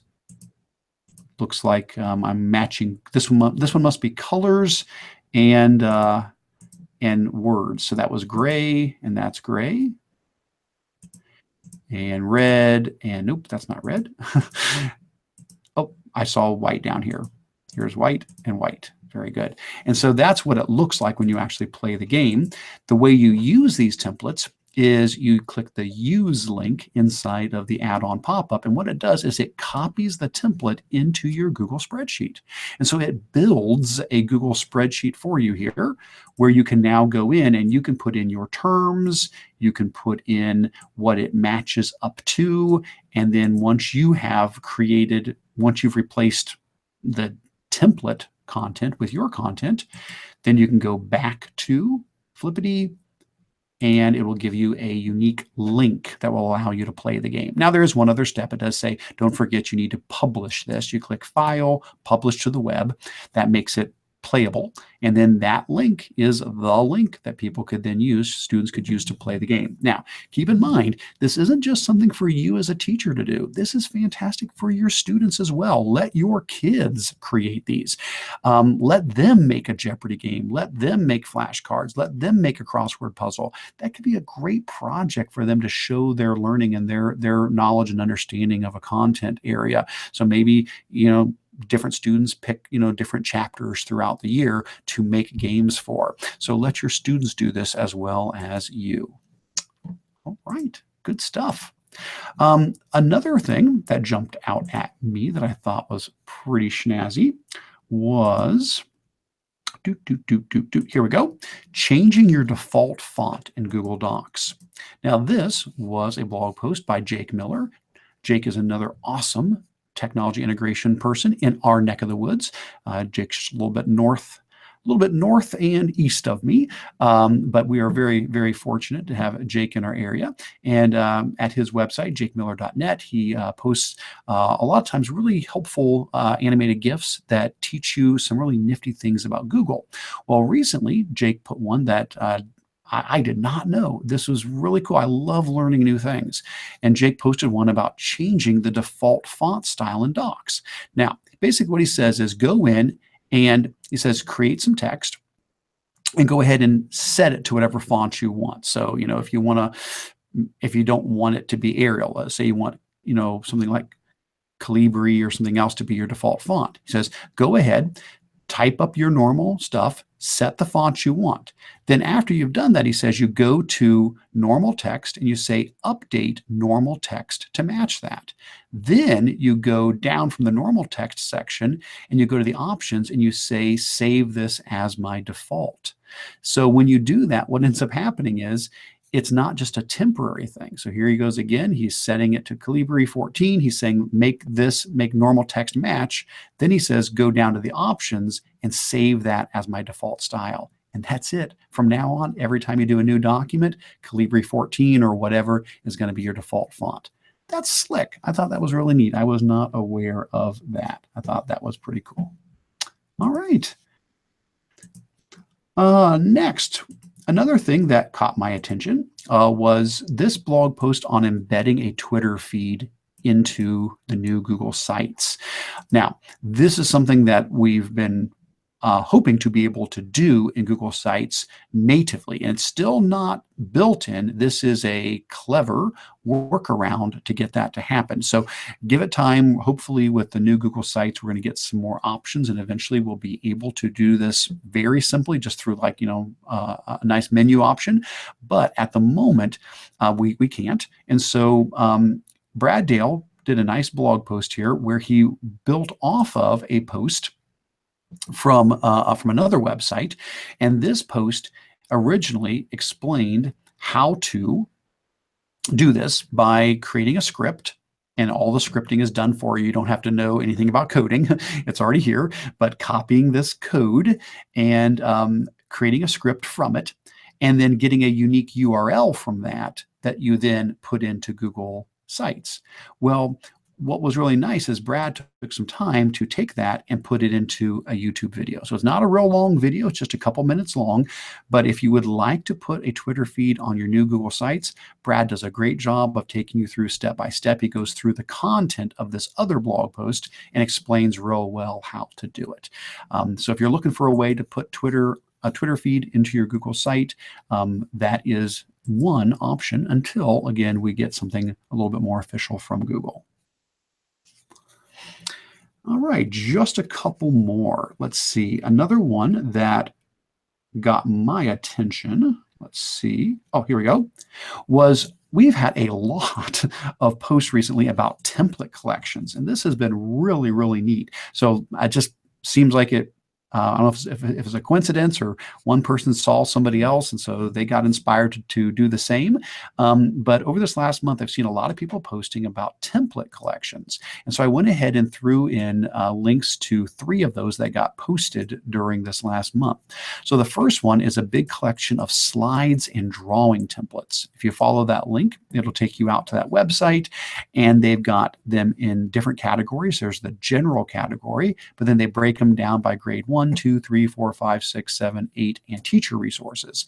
And there are loads of these, okay? And so these are templates that have been created by folks from all around, and on this website, they have gathered them together. They've curated a lot of these together. I've even got a couple of my templates are in here. I think I was scrolling down and I saw, oh, which one was it? There's my Jeopardy template, for example. There's my Tangram template. So, a couple of the ones I've done are in here as well. But what's really nice about it is it is a gigantic collection of templates for slides and drawings. And then they break them down by grade level as well. So you can go in and just look, for grade 1, grade 2, grade 3, for some that are more specific by, there's the Build a Snowman one, for example, as well. But there's so many neat ones that people have created, and you can access through that site. So that one I thought was really cool.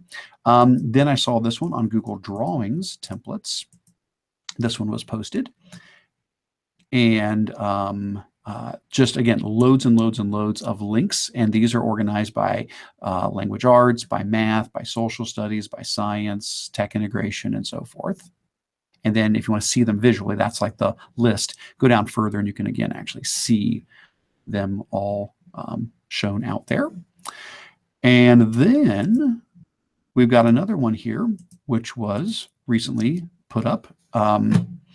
And this is templates that are more geared toward like an Instagram template or a Twitter profile template, a Time Magazine, National Geographic. These are from Ryan O'Donnell, who we saw earlier in one of the other things. He was the one who had found the new feature to do drop shadows and reflections inside of Google Slides. This is a post Ryan had done a while back, but he went ahead and shared it out again, since a lot of people have been sharing things about templates. So he's got things like People Magazine and Time Magazine and Instagram templates and Facebook templates, even a Harry Potter style newspaper. And so you can make copies of each of these, and they'll be typically in Google Slides.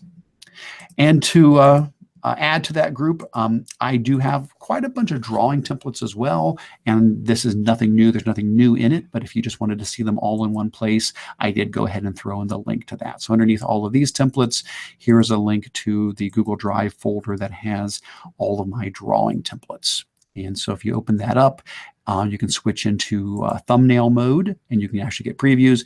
These have all of my graphic organizers. They've got just different things, my chess template, my checkers template, the poetry templates, the tangrams and pattern blocks and different things like that. So, so have at it. There's a whole bunch of templates in all of those.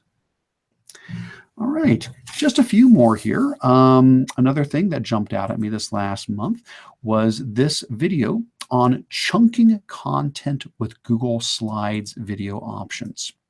Now, this is a video, so I'm going to go ahead and pause it when it comes up here.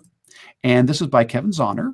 And what he did, I'll just explain it to you real quick. I would encourage you to watch the video, though. It's really clever what he did. So basically what he said is, what if you have a video you want your kids to watch, but you want to break it up? You want to have it watched in chunks. And then after each video, or after each piece of the video, you want them to answer some questions or think about it. Now, absolutely, you can do this with things like Edpuzzle, Play Pause It, ISL Collective. There's a lot of great tools out there that do that. And absolutely, please, use those, dig into those tools. But Kevin's idea was really clever. He said you could kind of do the same thing with Google Slides. And the idea is, in Google Slides, when you insert a video, and we've talked about this a little bit in the past, when you insert a video into Google Slides, you're allowed to go into the video options and set the start and stop time of that video. And so that's what he's doing in this video. He explains as he goes through here about finding a video, inserting the video, and then after you get that video in there, I'll probably find a spot in here where he shows it. There we go. After you get the video inserted, you go to the video options and you can set the start and stop time. And so what he does is he inserts the video multiple times, but he changes the start and stop time each time. So when the student plays the slideshow, the first time they see the video, they get a couple-minute clip. Then the next time they see it, they get a few more minutes later on. And each time the video is in the slideshow, you're getting a different chunk of it because you're setting the start and stop times. And then between the videos, he has slides with questions.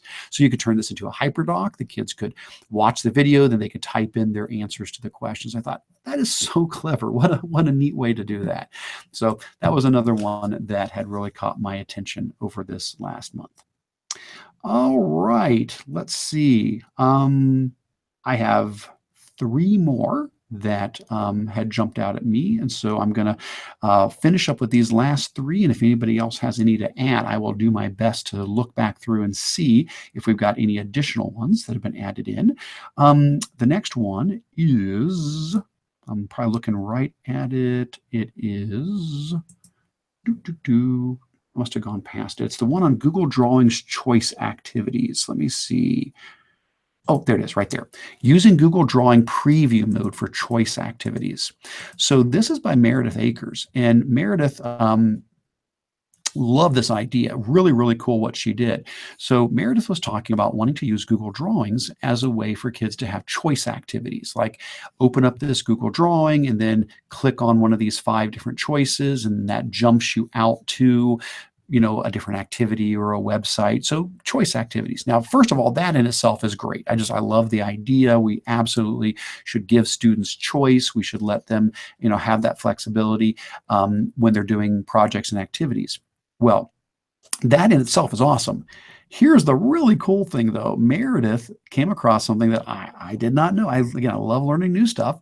And that is the ability to take a Google drawing and put it in what's called preview mode to get what's called a preview link instead of a regular one. So I'm going to go ahead and show this real quick to you. Let me grab one of my drawings, and I'm going to pull this over here real quick to show you.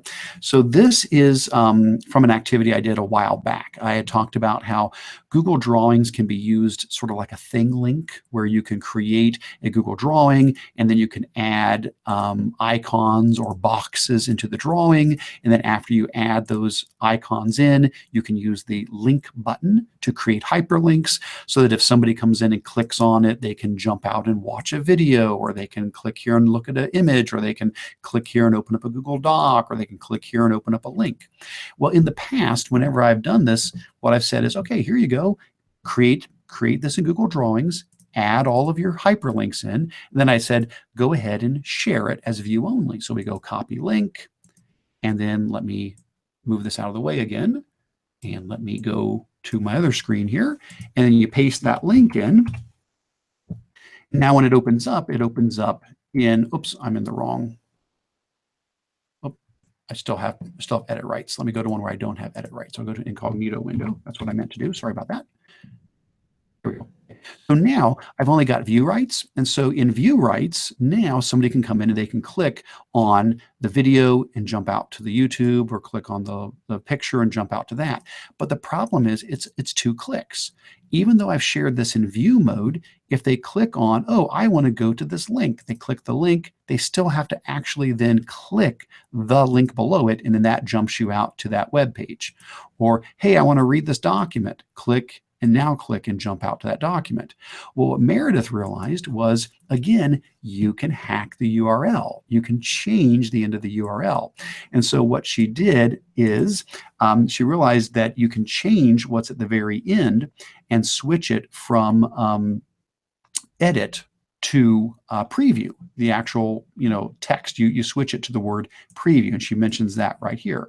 So if I come back over, kind of like what we did with copying earlier, instead of having it be /edit, if I change it to /preview, and if that's the link I give people, isn't this awesome? Now it's the Google drawing, but if I click on something, it, boom, takes me right out to it. I don't have to click twice.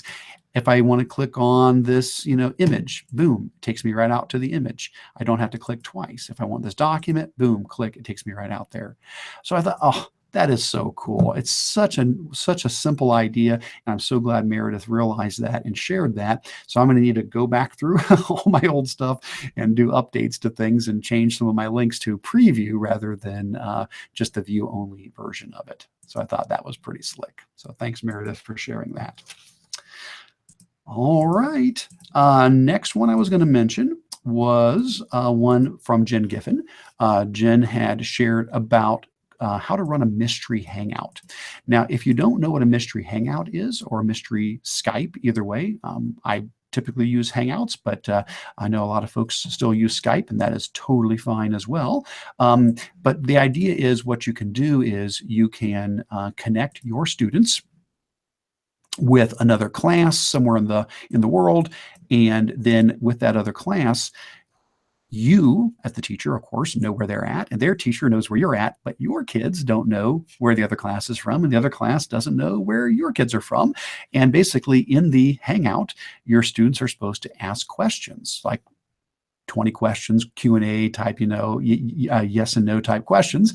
And so your students ask questions of the other class about, things that they can answer yes and no, and then those students ask your students yes and no questions, and you're trying to figure out, where is the other class at? So again, it's good for questioning, it's good for geography skills, it's good for internet research skills. Well, I really love this document that Jen put together. She did it in Google Slides, but it's a one-pager. It's just a really nice one-pager. If you've got teachers who have not tried out a mystery Hangout or a mystery Skype, and you're looking for just a really simple way to get started, she explains how to get the kids ready for it, how to find people to do mystery Skypes or mystery Hangouts with. She talks about the benefits, the setup. She's got some rubrics to grade the activity with, and on and on. So really neat stuff. I appreciated her sharing that out. And the very last final thing that I was going to draw attention to was one that, again, is a local resource. So this is from Scott Ayton here at Green Local Schools, one of our school districts that we work with. So we've got a lot of awesome Northeast Ohio representation today in these resources.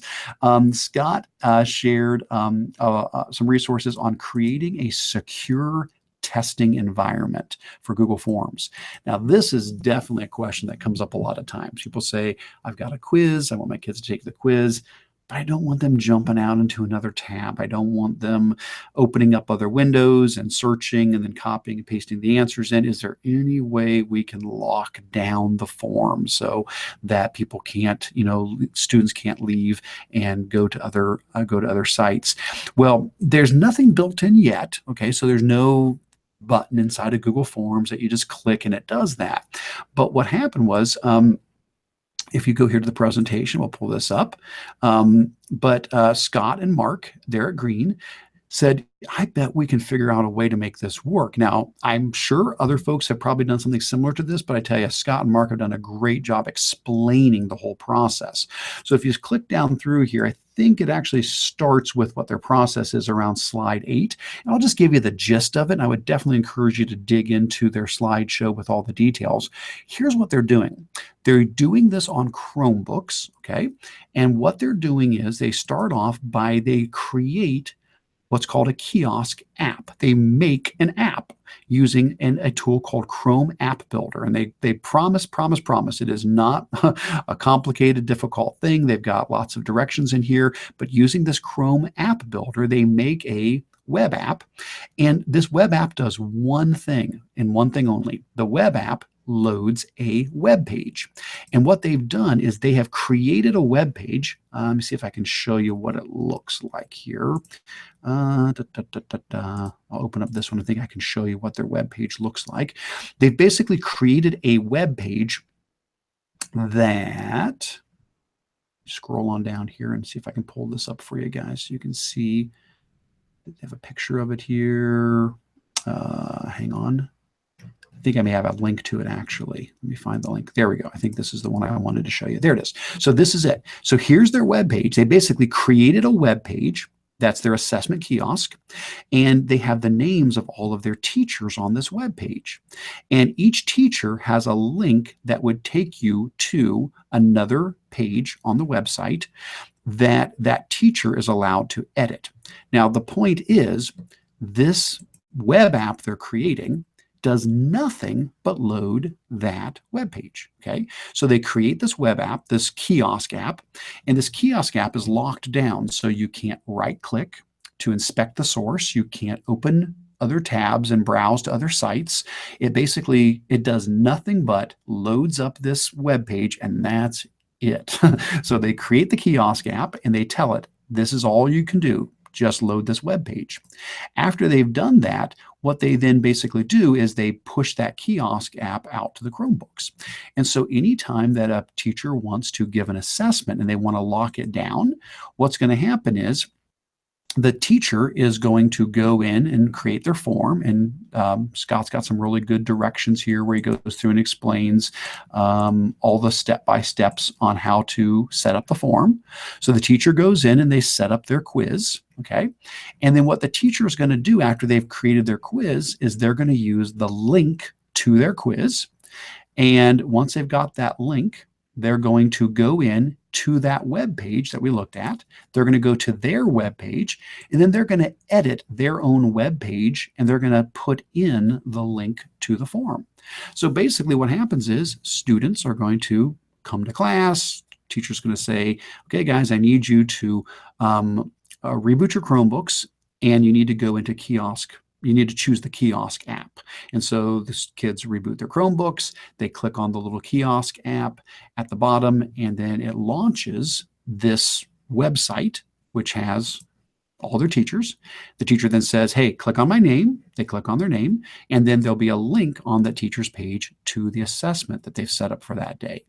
And when they click on the assessment, that's it. They can't go anywhere else. They can't open up new tabs. They can't right click. They basically just have to take the assessment inside of that kiosk app. And when they're all done, they submit their assessment, and then the kids are allowed to reboot and log in as normal after that. Now, I'm sure I did not do that anywhere near the justice that Scott and Mark would do, but at least you are connected now to the resources, and I would encourage you, if that's something that you're interested in doing, definitely check out their slideshow as well as their help guide on that. All right. My goodness, that was a lot of stuff. Now let's pause there for a moment and let's take a look back through and see if there's anything else, any other questions, comments, and at the same time, Jen, if you've got anything that you wanted to add that I have not shared, please feel free to jump in here as well. But as I'm scrolling up, it looks like I'm not seeing anything. Okay, Sarah's question about what was the webinar that Jennifer had mentioned. And so it looks like, Jen, they're still interested in the webinar that you have coming up, you said, in this next month. Okay, I will get that link and drop it in the document. Excellent. Thank you so much. I appreciate that. Awesome. Good stuff. All right. Well, let's see. I think then that looks like we've pretty much answered all of the questions. I'm just going to scroll down through one more time and see if there's anything else we missed, but I don't think so. Awesome. Well, folks, again, I want to thank everybody so much again for taking time out of your day to be here. I want to thank the folks who've contributed to this document. You guys make it better with all the resources and all the questions and all the things that you guys share. A couple of little housekeeping things as we wrap up. I do want to remind you guys that if you didn't get a chance to sign in, if you go to the important links section, there is a spot where it says Google User Group Sign-In Form. That is how I generate the certificates of attendance for these. And so if you haven't had a chance to fill that out, I would still encourage you to please go ahead and do that. That way I'll run those in a few days, and you'll have your certificate for attending. It also allows me to keep track of our numbers to submit that to Google. Aside from that, I would definitely encourage you to plug into the GEG Ohio community.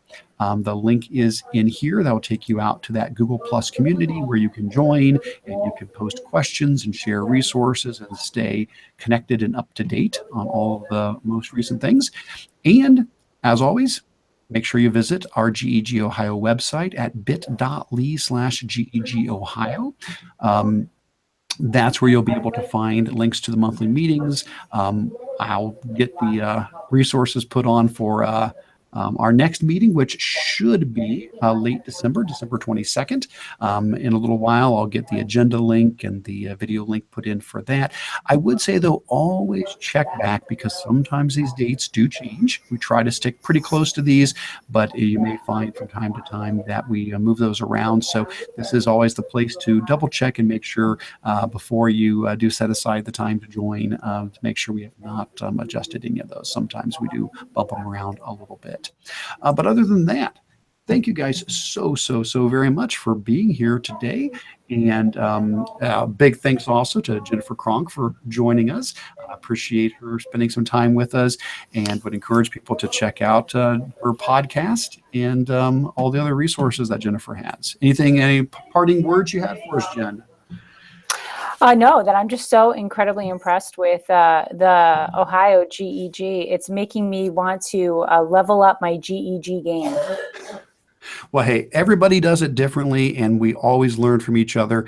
I am as well always impressed by what the other states are doing, and always getting new ideas from folks. But hey, thank you for joining us today, and thanks everybody else as well. Have a fantastic end of the week, and look forward to connecting and learning with you guys all again in the near future. Take care.